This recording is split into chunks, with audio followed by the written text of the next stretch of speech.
আমাদের জাতীয় গীত ঋষি বঙ্কিমচন্দ্র চট্টোপাধ্যায়ের লেখা বন্দে মাতরমের সার্ধ শতবর্ষের যে 7ই নভেম্বর থেকে আলোচনা শুরু হয়েছে।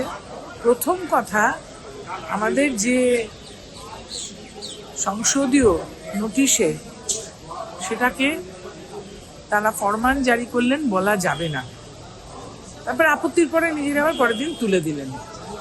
আজকে যখন আলোচনাটা সংসদীয় রীতি মেনে সংসদ ভবনের ভিতরে হচ্ছে, তখন আমরা স্তম্ভিত হয়ে গেলাম, লজ্জিত বোধ করলাম এবং ক্রোধিত হলাম যে ঋষি বঙ্কিমচন্দ্র চট্টোপাধ্যায়কে আমাদের দেশের প্রধানমন্ত্রী বঙ্কিম দা বলে সম্বোধন করছেন, যেন মনে হয় চায়ের দোকানে বসে আড্ডা দিচ্ছেন। এটা অপমানকর, অবমাননাকর। প্রধানমন্ত্রীকে এইটা বলার জন্য আমরা নিন্দা করছি যে এটা তার বক্তব্য থেকে বাদ দিতে হবে। এভাবে তিনি বাংলাকে, বাঙালিকে অপমান করতে পারেন না।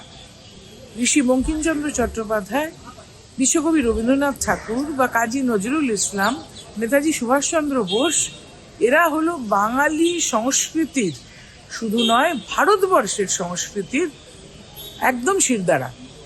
এবং তারা যা বলে গেছেন সেগুলো কিন্তু এখনো জনগণ মন অধিনায়ক, আজকেও জাতীয় সঙ্গীত বন্দে মাতরম যেভাবে উদ্বুদ্ধ করে, যেভাবে স্বাধীনতা সংগ্রামীরা ঝাঁপিয়ে পড়েছিলেন, আজকেও সেইভাবেই উনি বঙ্কিমচন্দ্র চট্টোপাধ্যায়কে অপমান করে সমগ্র বাঙালি জাতিকে অপমান করেছেন।